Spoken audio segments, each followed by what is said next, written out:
Can you walk us through the process of getting a legal suite permit in the city of Edmonton? Some of the stuff that a city needs in order to get you the permit are the site plan, or they call it a property plan. So what it really means, they just want to see where this property is located, where is the side entry for this property located, what is the distance between the neighboring property versus your property, right? You can just hand draw this on a paper and submit it in order for you to get the permit. The second thing that they ask for is a floor plan. They just want to see where the bedrooms will be, where the bathroom will be, kitchen, mechanical room, all those locations will be, so that basically when they come for the inspection, they can refer to that floor plan to go through their inspection. Third thing that they need is the sound separation form. So for the legal secondary suite, one of the requirement is basically they just want that the main floor level and the basement level has some sort of sound separation, and then basically you just fill out the form and attach with your permitting application.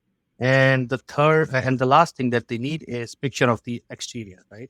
There are some additional stuff that they need, such as engineering drawings, but those are needed only if you are cutting windows in your basement for the egress purpose, or if you're enlarging windows in your basement for the same purpose, right? So those are some of those items that they require um, in order to provide you the permit. And on an average, the permitting costs around $2,500 to $3,000, depending upon the scope of work that you plan. Very precise. I love that. So, Vash, what are the requirements for building a legal suite? If you could list some of them, I know there's a lot. Start from the location of the property. The first requirement is, does your property support or allow building a legal secondary suite? And the way to find out is by looking at the zoning. So, for example, I live in Edmonton. You go to City of Edmonton website, you enter your address, and it will tell you that your property belongs to this zoning, and does this zoning allow building a secondary suite or not, right? So that's the first thing that you will need to check if it allows secondary suite or not. Second thing is, a property should have some sort of separate entrance. And if it doesn't have, then you should be planning to create a separate entrance for the secondary suite unit. That's another requirement. There are a lot more requirement, but generally there are two additional requirements I usually look at. So if you're planning to build bedrooms, do you have egress windows from those bedrooms in case if there is a fire or anything of that sort happen? Do the tenant or whoever living in the basement bedroom, do they have some sort of egress to get out of that bedroom in case of something of that sort happening? And one of the another requirement that they have is separate heating source. So they don't want just a single heating source, which is heating the upper level house versus the secondary suite, right? So the separate heating source is something that is needed in order to build the legal secondary suite. So these are four generic requirements that are needed, but there are a lot of small details that will be requested when you go through the whole permitting process. And tell me, Vash, what are some of the common mistakes that investors make when building a legal suite from what you've seen? One case but this is a long time ago, right? City of Edmonton has made a lot of changes since this happened. But one of the investors bought a property, and when they applied for building a legal secondary suite, they found out that the zoning did not allow them to build a legal secondary suite in that house, right? So, but that was again a long time back. Now, City of Edmonton pretty much changed their zoning requirement. They do allow legal secondary suite in most of the residential zone. There might be some exceptions, but mostly they do allow secondary suite. So so you should be checking the zoning. Second thing that you should be checking is if this has some separate entrance or not. Because if it doesn't have separate entrance and you apply for secondary suite, then you have to cut the new door to enter the unit, and it's going to add to the cost. There are some things that they should be checking, such as the size of the window and all, right? But again, those are the stuff that if they do not meet standards, those things can be changed. It's just there's some additional cost involved to that. One thing that I would mention about, but it's not about the building secondary suite. It's about there are some investors who would like to purchase a property which already has a secondary suite, right? In that case, you just make sure that the building, if post says that it is secondary suite, just make sure you confirm with city if it's really secondary suite or is it just the income suite, right? So there's a difference between income suite versus secondary suite. So that someone who is looking to build or looking to buy a property like that, they should be looking at those details. Yeah, no, absolutely. I know one workaround is because, yeah, you definitely need two separate entrances. Yeah, And if you have a front entrance and a back entrance on a bungalow, then one workaround is trying to find a way to have maybe some common area and then having a separate entrance between downstairs and upstairs. And, but of course, the layout needs to kind of support that as well. exactly. Yeah. And if it doesn't support, there are some ways you can do it, but it's just additional cost. So you have to have those things added to your budget. 100%. A walkout basement makes it a whole lot easier to do that conversion. So tell me, how long does it take to usually get a legal suite permit in Edmonton? So in order to get a legal suite permit, there are two things that they look at. First is the development permit and building permit. Nowadays, I'm seeing that it takes around 6 to 8 weeks, right? But it all depends on how big of a project it is. If you're cutting windows or if you're cutting a new door, it needs some sort of structural engineering drawings, and it definitely takes a little longer for them to get approval.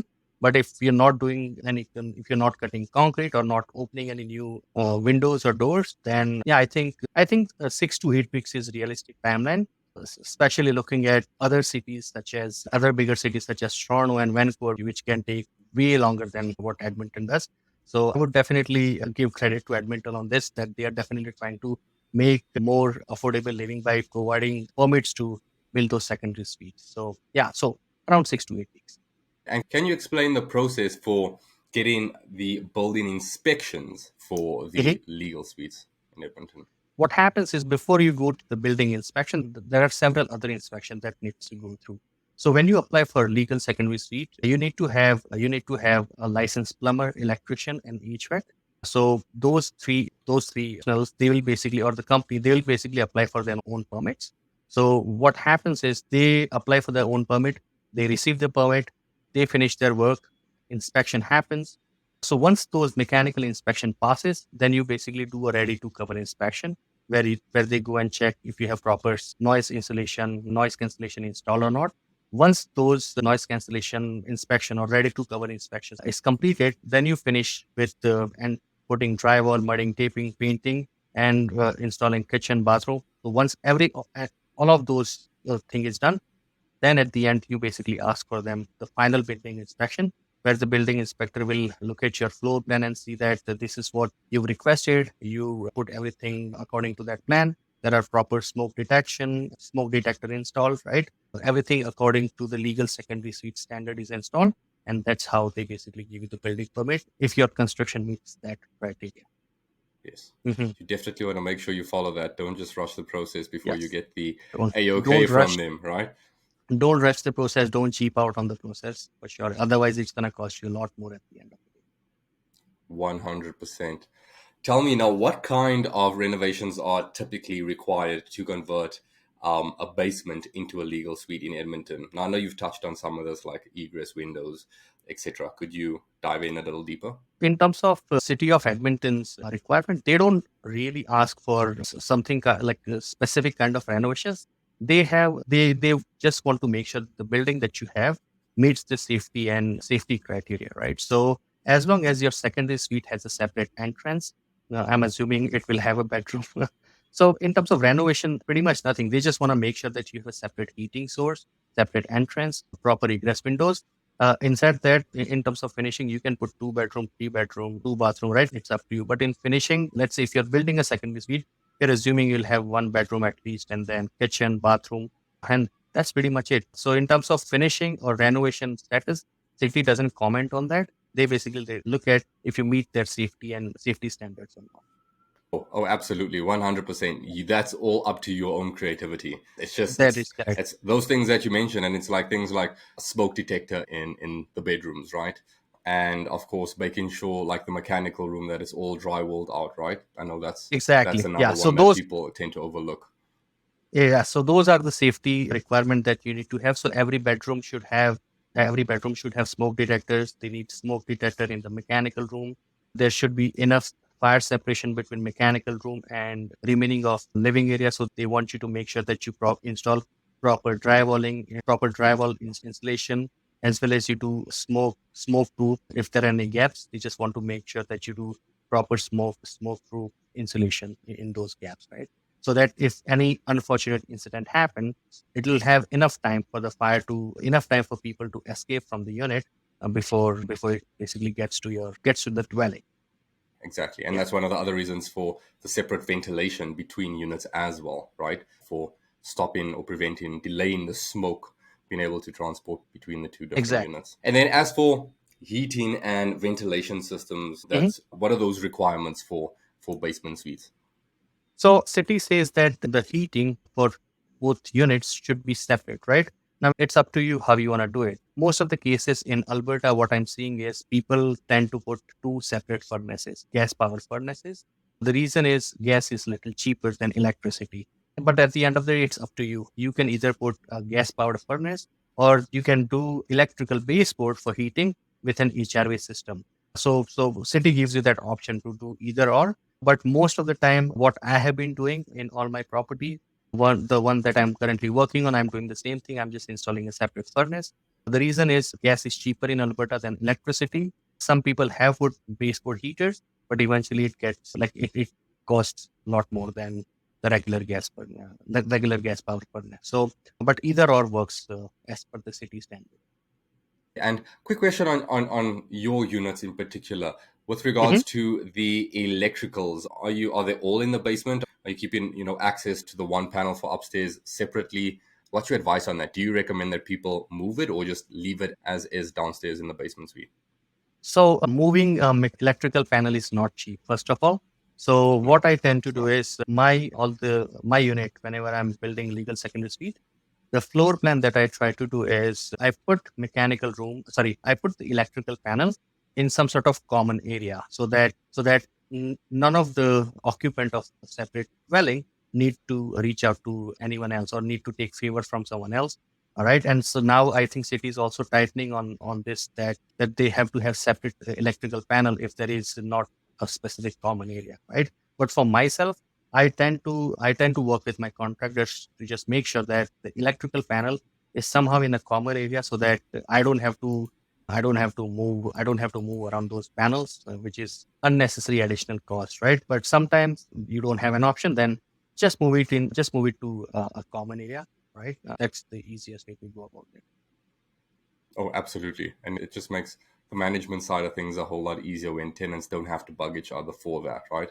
Exactly. Um, And just imagine an electrical panel is, let's say if it's in the basement suite's bedroom, right? And the basement suite tenants are on a vacation for a week and something goes off, right? Then the upstairs, if there is a trip, right? So upstairs tenant now have to call the landlord. Now landlord has to come or their management company has to come, open the door for them, right? And all those stuff. So it's just avoid that headache and just put it in the common room. Again, that's what I tend to do, right? But sometimes I can understand that there are some scenarios where it's not feasible, or it's not possible. Then you have to do a workaround. But just think of long term process, right?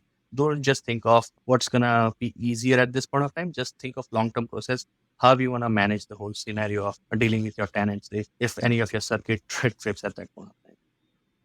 Absolutely. There's a Mhm. few things to keep in mind when developing a basement suite to help with the long-term management, the extent of soundproofing that you do and like the electrical panel, having it in Yes. a more accessible location that doesn't disturb the other tenant. Now, I know you touched on egress windows, you touched on some fire safety. Could you give us some if you do know off the top of your head, some specific requirements for the windows and doors when it comes to legal suites in Edmonton? Uh, in terms of window, my understanding is if you have a window in your basement, or let's say if you're cutting a window in the basement, I think minimum requirement is none of your opening, either horizontally or vertical, none of them should be less than 15 inches. Now this is what I know from city of Edmonton, but my understanding is throughout Alberta or throughout Canada, the building code is pretty much the same.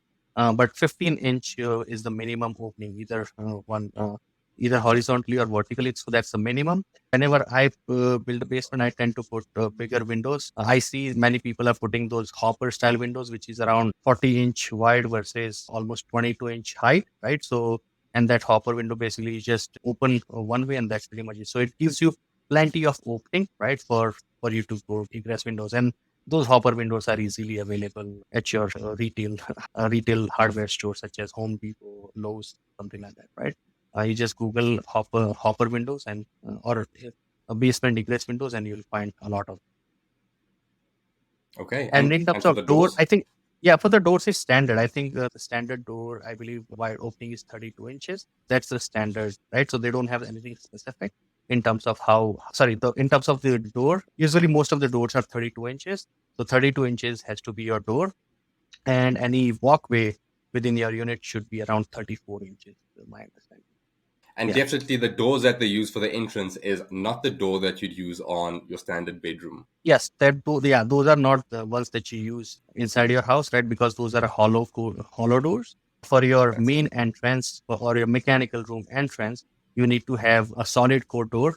Again, that is fire. They basically call it a fire rated solid core door. So it's pretty heavy. Yes. So the door is basically different in terms of because it also protects you from that fire to spread, right? 100%. Now, Vosh, Okay. you know a lot about this, not only because you've done it, but also because you've done a lot of research and you keep up to date with all of this.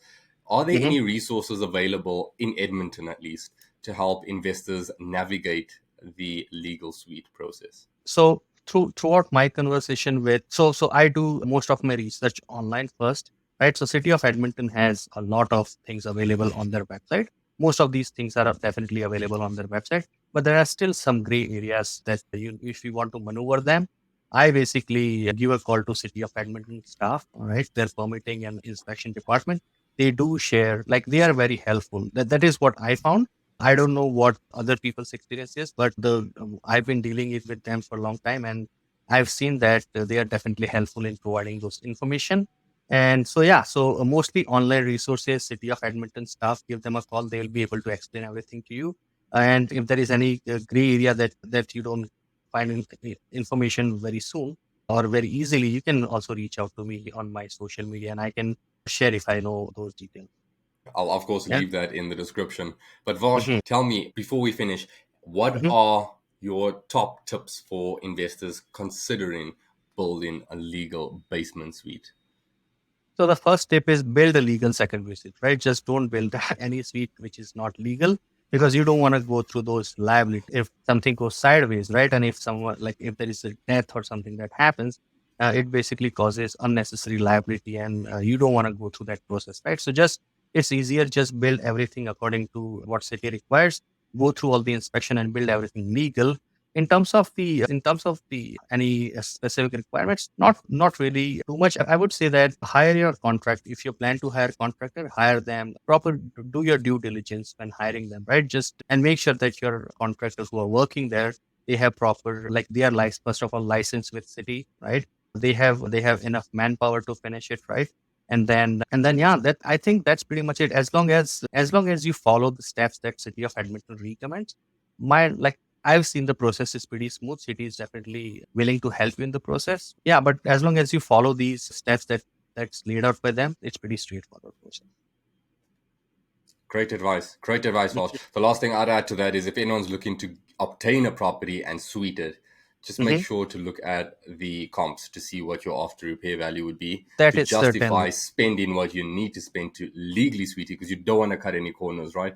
Legally suite it and still, either get your money back or at least make sure that it covers what you're going to spend on suiting the property out, right? Exactly.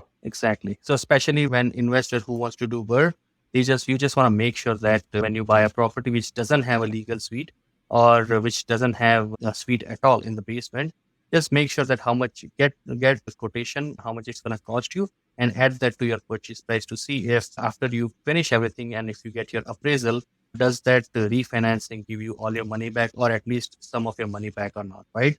So that's definitely something that you should be looking is a comparables. And in order to get those comparables, a good realtor like Andre definitely comes in. Like he can provide you what the after repair value would be for the property after second receipt, because he has those resources that he can search similar comparables in those areas where you're looking at your property. Exactly. And if anyone is interested, just send me a message. Now, Vosh, next time we'll go over the costs associated with building a legal suite. I'm sure people are interested in that for Oh when they yes. run their numbers, just having a better idea, making sure that they're Mhm. not leaving any cost out of their equations when they do run their numbers. So I'm looking forward to that. But Vosh, I want to thank you so much for sharing, brother. Perfect. Thank you so much for having me here, Albert.